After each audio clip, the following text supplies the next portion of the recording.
एक समय की बात है। एक गांव में नंदू नाम का एक आदमी रहता था। वो बहुत ही आलसी था। उसका इस दुनिया में कोई नहीं था। उसके माता पिता मरते समय उसके नाम काफ़ी ज़मीन छोड़कर चले गए थे, लेकिन उसने कभी अपनी ज़मीन पर खेती नहीं की थी। वो तो बस अपने एक दो नौकरों के साथ अय्याशी करता रहता था, और जब पैसों की ज़रूरत होती थी तो थोड़ी सी ज़मीन बेच दिया करता था। उसकी इस आदत से उसका एक वफादार नौकर रामू बहुत परेशान था। एक दिन उसने नंदू से कहा, अरे नंदू बाबा, आप थोड़ा काम काज भी कर लिया कीजिए। अरे आप ना करो तो हमें ज़मीन पर काम करने दिया करो। ऐसे कब तक ज़मीन बेचकर गुजारा होगा। अरे काका, मजे करो तुम। मेरे जीते जी तुम्हें काम करने की कोई ज़रूरत नहीं है। चलो जाओ, मेरे लिए खाने को कुछ अच्छा सा लेकर आओ। जैसी आपकी मर्जी बेटा।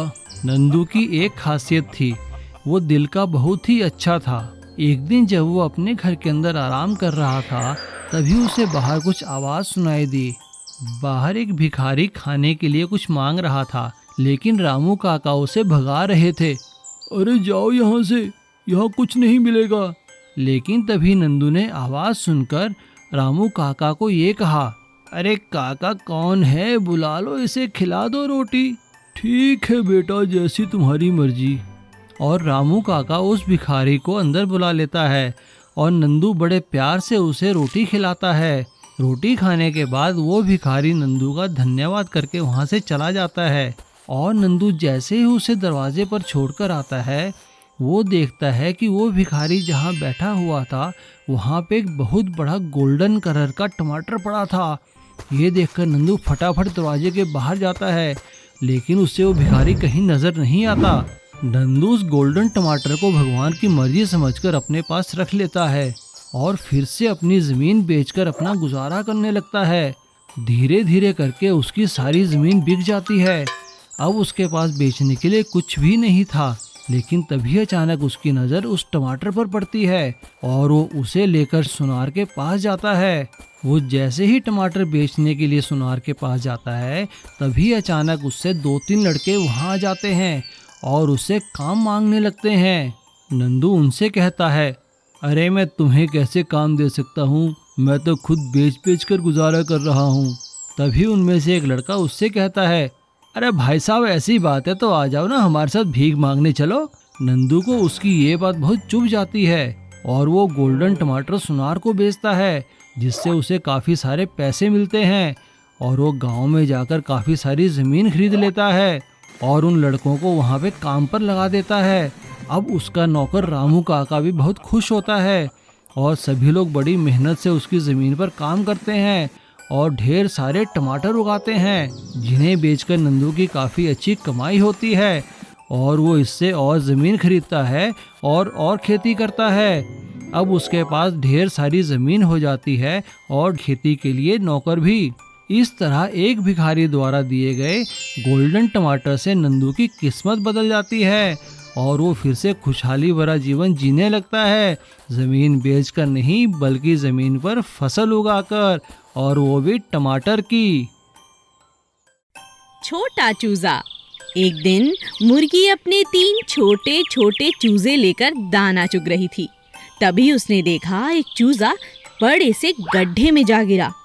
अरे ये क्या हुआ, मेरा बच्चा, ये तो अभी बहुत छोटा है, अब इसे बाहर कैसे निकालूं? मुर्गी जोर जोर से चिल्लाने लगी। तभी उसका मालिक वहां आ गया। अरे क्यों चिल्ला रही हो, क्या बात है? फिर उसने देखा कि छोटा सा चूजा गड्ढे में गिरा पड़ा है। उसने बड़े प्यार से उसे बाहर निकाला और उस गड्ढे को हमेशा के लिए बंद कर दिया। मुर्गी अपने मालिक को बहुत पसंद करती थी, क्योंकि वह हमेशा उसका अच्छे से ख्याल रखता था, कभी कोई कमी रहने नहीं देता था। एक दिन मुर्गी के मालिक ने मुर्गी से कहा, मुझे पैसों की बहुत ज़रूरत है, क्या मैं तुम्हारे चूजे बेच सकता हूँ? तुम्हें बुरा तो नहीं लगेगा ना? मुझे पैसों की बहुत ज़्यादा ज़रूरत है मुर्गी। हाँ, बेच दीजिए मालिक। मुर्गी ने भारी मन से हाँ कर दी और मालिक ने चूजे बेच दिए। चूजे बेचकर उसे बहुत अच्छे दाम मिले। अरे वाह, चूजे बेचकर इतना अच्छा पैसा मिला, अगली बार भी ऐसा ही करूँगा।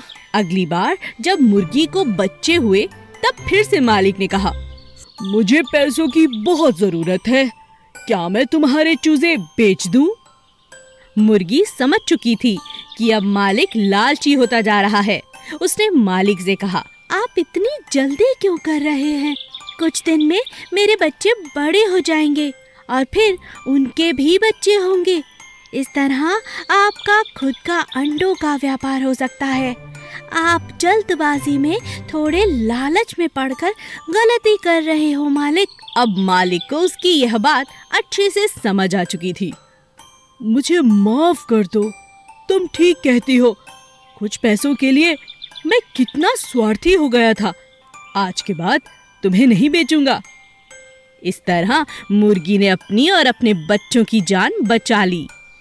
डायनासोर और गाय की दोस्ती।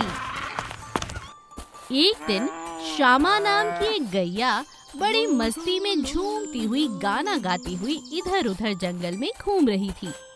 तभी अचानक उसके सामने एक डायनासोर आ गया। रो रो लो लो लो लो लो लो। इतना बड़ा डायनासोर? हमारे जंगल में डायनासोर कब से आने लगे? अरे अरे, तुम छुप क्यों रहे हो? बाहर आओ, मुझसे बात करो। अरे अरे, कहाँ जा रहे हो? गैया डायनासोर का पीछा करती है, लेकिन डायनासोर गैया से भागता हुआ दूसरी तरफ अपने आप को छुपाने के लिए इधर उधर भागने लगता है। लेकिन गैया उसका पीछा करना नहीं छोड़ती और उसके घर तक पहुंच जाती है। डायनासोर जंगल के एक कोने में एक गुफा के अंदर छिपकर रहता था। गैया ने उससे उसका नाम पूछा। अरे अरे, तुमने तो मुझे थका ही दिया। नाम क्या है तुम्हारा? और तुम हमारे जंगल में कब से रह रहे हो भाई? मेरा नाम चिंटू है। मैं 2 साल से इसी जंगल में हूँ। क्या कहा? 2 साल से? गैया बहुत हैरान हो जाती है। अरे चिंटू, तुम अकेले कैसे रहते हो? हमारे जंगल के अंदर बीचों बीच चलो, बहुत खूबसूरत है हमारा जंगल। यहाँ कहाँ अकेले में पड़े हो? डायनासोर समझ चुका था कि गैया बहुत प्यारी और नेक दिल की है। उसने अपने मन की बात गैया से कही। हम लोग तो यूं तो लुप्त हो चुके हैं ना, और मुझे देखकर ज्यादातर लोग डर जाते हैं और भाग जाते हैं। मुझे डर है कि आपके जंगल के लोग मुझे नहीं अपनाएंगे, इसीलिए मैं अकेले रहता हूँ। अरे अरे, कैसी बातें कर रहे हो? आओ, मैं तुम्हें अपने जंगल में ले चलती हूँ। तुम आज से मेरे मित्र की तरह हो। मेरे ही घर में रहना, चलोगे? चलूंगा। डायनासोर को लेकर गैया जंगल में आ जाती है और जंगल के सभी जानवरों से मिलवाती है। आज से हम दोनों मित्र हुए, अलग मुझसे रहने की जरूरत नहीं। हम एक साथ रहेंगे, एक साथ जंगल में रहेंगे, घूमेंगे, खाएंगे और एक दूसरे की सुरक्षा करेंगे। वादा करो। दोनों एक दूसरे से वादा कर लेते हैं और जंगल में बड़ी खुशी खुशी रहने लगते हैं। जब ये बात जंगल के शेर को पता लगती है तो वो गैया से बहुत प्रसन्न होता है और गैया को बुलाकर उसको सम्मान देता है और सभी से कहता है, वाह गैया, तुमने इतना बढ़िया काम किया है जंगल की तरक्की के लिए कि मैं बता नहीं सकता। अपने जीवन में मैंने भी कभी डायनासोर नहीं देखा। अरे मैंने क्या, हमारे जंगल में किसी ने नहीं देखा, मगर हमारे जंगल में डायनासोर है। इस बात का पता तुमने लगाया और बड़ी सुरक्षित तरीके से उसे अपने साथ ले आई। मैं तुम्हारी इस बात से बहुत खुश हूँ और तुम्हें सम्मान देता हूँ। आज से हमारे जंगल के हर फैसले में तुम्हारा योगदान जरूर होगा। गैया और डायनासोर बहुत खुश हो जाते हैं और शेर का धन्यवाद करते हैं। लोमड़ी और 7 बकरियां। एक जंगल में 7 बकरियां रहती थी। वो सातों हमेशा साथ रहती थी, एक साथ ही घूमती रहती, एक साथ खाना खाती। उन 7 बकरियों की दोस्ती की मिसाल पूरा जंगल देता था। एक दिन एक हाथी ने कहा, अरे बकरियों की टोली कहाँ चली? तुम सबको साथ देकर मुझे बहुत अच्छा लगता है। शुक्रिया हाथी भाई। और जब बकरियों को सोना होता तो 5 बकरियां सो जाती और 2 पहरा दिया करती थीं, ताकि कोई शिकारी जानवर उन्हें मार ना सके। एक दिन एक बकरी ने कहा, अरे सहेलियों, चलो चलो तुम सो जाओ, मैं पहरा देती हूँ। ठीक है, हम लोग सो जाते हैं। उसी जंगल में एक चालाक लोमड़ी भी रहती थी। उसकी नजर इन बकरियों पर हमेशा रहती थी। हाँ, अरे वाह, कितनी मोटी बकरियां हैं। अगर ये हाथ लग जाएं तो अपनी तो पार्टी बन जाएगी, मजा आ जाएगा। लोमड़ी हिम्मत करके बकरियों पर हमला करती है। सहेलियों, आओ मिलकर लोमड़ी पर हमला करें, वरना ये हमें खा जाएगी। लेकिन साथ में बकरियां एक साथ लोमड़ी पर हमला कर देती हैं, इसी कारण वो वहाँ से भाग जाती है। अरे अरे बचाओ बचाओ, भागो भागो यहाँ से। लोमड़ी बकरियों से पिटकर दुम दबाकर वहाँ से भाग जाती है, लेकिन वो अभी भी बकरियों को मारने की योजना बनाती रहती है। इन बकरियों ने मुझसे पंगा लिया है, इन्हें मैं नहीं छोड़ूंगी। लोमड़ी छुप छुप कर उनका पीछा करती है। एक दिन बकरियों के बीच पेड़ की टहनी के हरे पत्ते खाने को लेकर कहासुनी हो जाती है। अरे ये क्या कर रही हो? ये पत्ता मेरा है। तुम इसे क्यों छेड़ रही हो? ये मेरा है, ये मैंने तोड़ा है। मुझे हरे पत्ते पसंद हैं, ये मेरा है। तभी वहाँ बड़ी बकरी आ जाती है और उन्हें समझाती है कि आपस में लड़ना सही बात नहीं। लेकिन वो तीनों बकरियां झुंड से अलग होकर चलने लगती हैं। लोमड़ी को तो इसी बात की तलाश थी। हाँ, कितने दिनों तक साथ रहती, देखा हो गया झगड़ा। आज लूंगी इनसे अपना बदला, एक एक कर इन तीनों को खा जाऊंगी, किसी को नहीं छोड़ूंगी। आज तो मेरे लिए बहुत अच्छा दिन है। चलो इनका शिकार करती हूँ, इनकी इस लड़ाई का फायदा उठाती हूँ। इस बात का फायदा उठाकर लोमड़ी उन पर हमला कर देती है। तीनों बकरियां एक दूसरे से नाराज थीं, इसीलिए एक दूसरे की तरफ देखती भी नहीं, और इसी बात का फायदा लोमड़ी उठाती है। एक एक करके वो तीनों बकरियों को खा जाती है। और फिर बाकी बकरियां यह सब देखकर हैरान रह जाती हैं और समझ जाती हैं कि हमेशा एकता में ही बल होता है। लड़ झगड़ कर कोई फायदा नहीं, अपना नुकसान हो सकता है। एक बिल में टुन्नू खरगोश का परिवार रहा करता था। टुन्नू की एक बीवी और 4 बच्चे थे, जिनके नाम थे मोनू, रिंकू, चीकू और भोलू। टुन्नू का एक बहुत बड़ा खेत था, जिसमें वो सब्जियां उगाया करता था। एक दिन जब टुन्नू खेत में काम करने जा रहा था, तो मुन्नू ने उसे रोका और कहा, पापा पापा, क्या आप खेत से मेरे लिए एक गाजर लेकर आ सकते हो? टुन्नू अपने बेटे की बात सुन हंसने लगता है। हाँ मेरे प्यारे बेटे, जरूर। मुन्नू खुश हुआ। टुन्नू भी खुशी से खेत में गया और अपने बेटे के लिए शाम को बहुत सी गाजरें लेकर आया।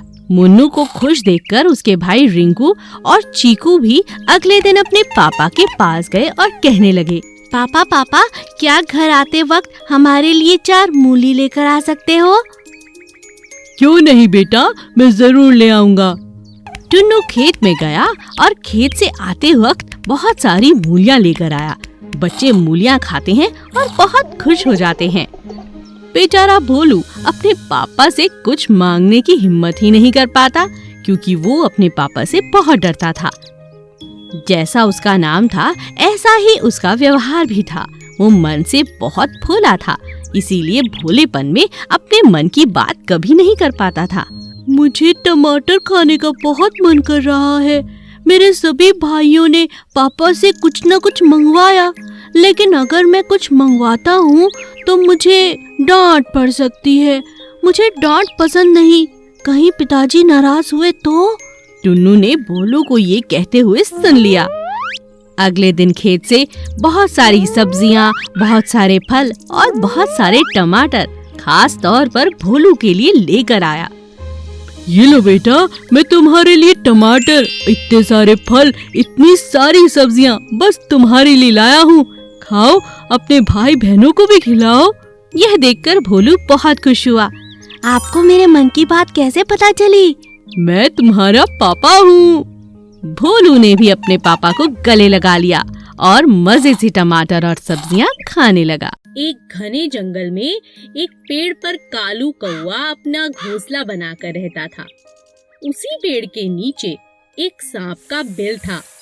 एक दिन कालू जब भोजन की तलाश में गया तो पीछे से सांप ने उसके अंडों को खा लिया। जब कौवा वापस अपने घोंसले में आया तो अपने बच्चों को ना पाकर बहुत उदास हो गया। कौवे को सांप पर शक भी हुआ और उसने फिर सांप से पूछा, भाई सांप, क्या तुमने किसी को मेरे घोंसले की तरफ आते देखा? किसी ने मेरे अंडों को खा लिया है? नहीं नहीं, मैंने किसी को नहीं देखा। मुझे नहीं पता तुम्हारे अंडे किसने खाए। कुछ समय बाद फिर से ऐसा ही हुआ, पर इस बार कौवे ने सांप को अपने अंडे खाते हुए पकड़ लिया। अच्छा, अब समझ आया, तुम ही मेरे अंडों को खा जाते हो। मुझे तुम पर पहले ही शक था। तुम्हारी इतनी हिम्मत कैसे हुई? मेरे अंडों को खा गए। मुझे भूख लगी थी, इसीलिए मैंने तुम्हारे अंडों को खा लिया। तुम मेरा कुछ नहीं बिगाड़ सकते। इतना कहकर सांप अपने बिल में चला गया। कालू बहुत उदास हो गया और उसने सांप से बदला लेने की सोची। फिर वह उड़ता हुआ राजा के महल की तरफ चला गया। तभी उसकी नजर महारानी पर पड़ी, जो तालाब में स्नान कर रही थी। महारानी के कीमती जेवर तालाब के किनारे पड़े थे, जिनकी निगरानी उनके सिपाही कर रहे थे। कालू कौवे को एक उपाय सूझा। वह एक लंबा सा हार अपनी चोंच में फंसाकर उड़ने लगा। सभी सैनिक कौवे का पीछा करने लगे। कालू ने चालाकी से उस हार को सांप के बिल में डाल दिया।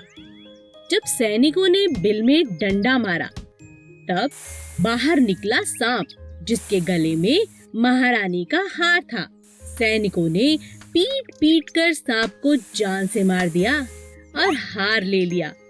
इसी तरह कालू कौवे ने सांप से अपना बदला ले लिया। बत्तख का सोने का अंडा। बहुत दूर पहाड़ों के बीचों बीच एक बड़ा सा जंगल था। उस जंगल में एक बड़ा सा तालाब था और उस तालाब में एक बत्तख भी रहती थी और अपने आप को अकेला महसूस करती थी। उससे बात करने वाला कोई नहीं था। वो बहुत ही गुमसुम रहती थी।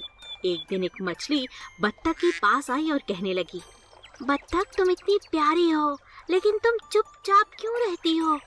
ऐसा क्या हुआ है? मैं यहाँ पर अकेली हूँ। इस तालाब में मेरे परिवार का कोई नहीं है। मेरे परिवार के सब लोग इस तालाब को छोड़कर चले गए हैं। अब मैं यहाँ अकेली हूँ, इसीलिए उन्हें याद कर कर उदास रहती हूँ।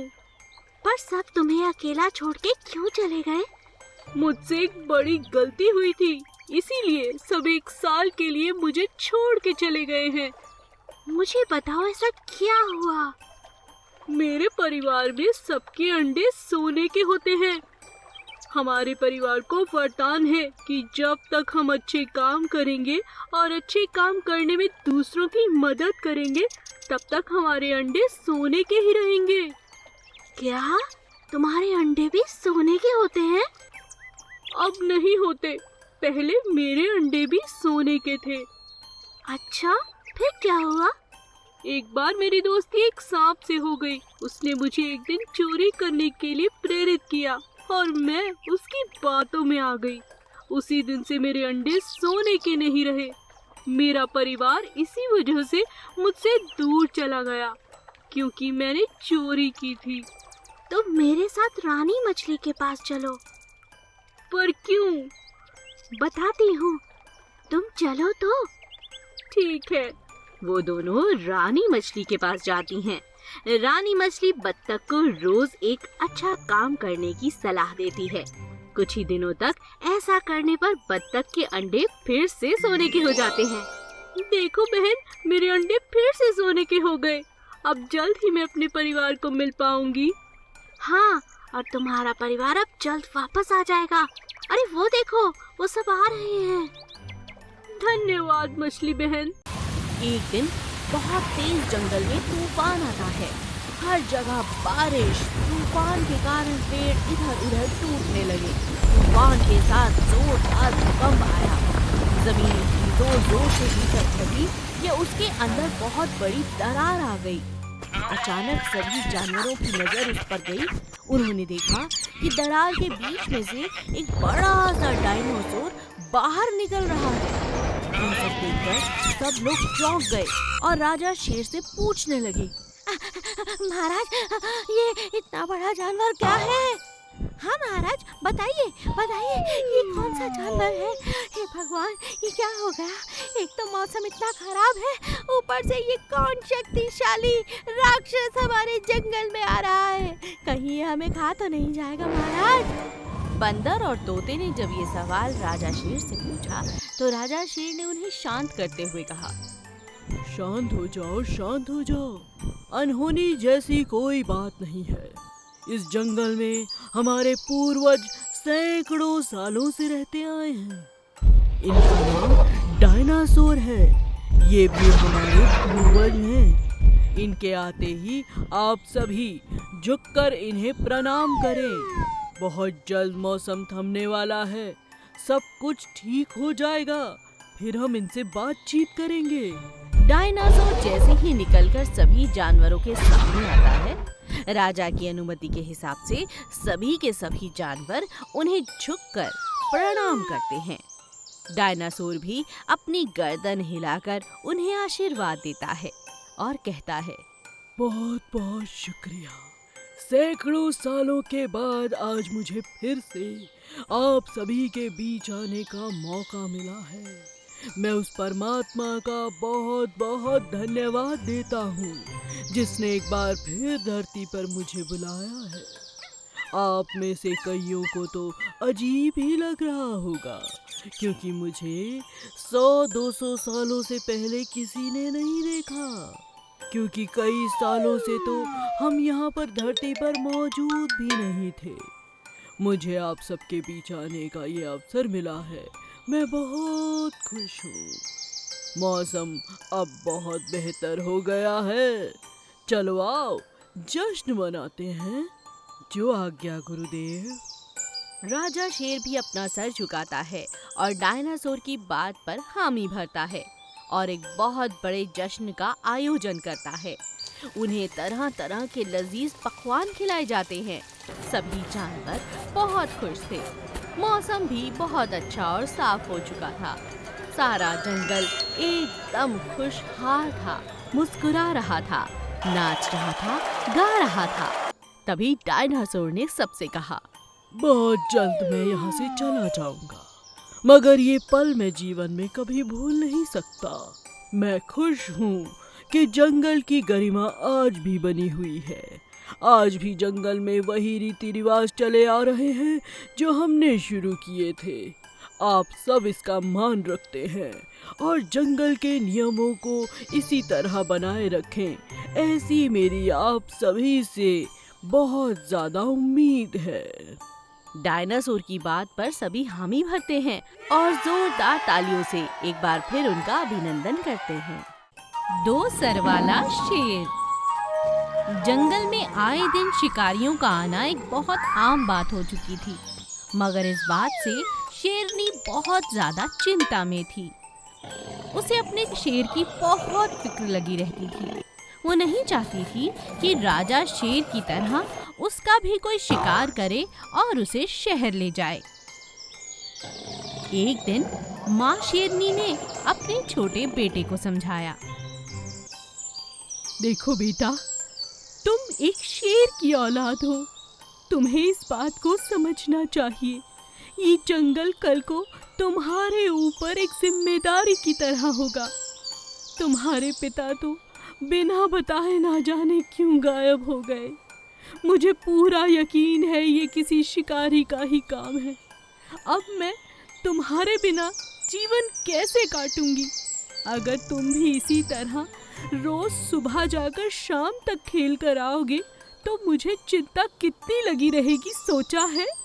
माँ शेरनी की बात सुनकर बेटा कहता है, पर माँ, आपको चिंता करने की कोई जरूरत नहीं है। मैं एक शेर हूँ, मेरा मुकाबला कोई नहीं कर सकता और बहुत जल्द मैं बड़ा हो जाऊंगा। पर बेटा, तुम मेरी बात को समझते क्यों नहीं? क्या करूं? तुम मेरी बात समझना ही नहीं चाहते। इसी तरह आए दिन बिना बताए पूरे जंगल के चक्कर काटोगे तो जरूर कोई शिकारी तुम्हें ले जाएगा। माँ शेरनी बहुत ज्यादा चिंता में थी।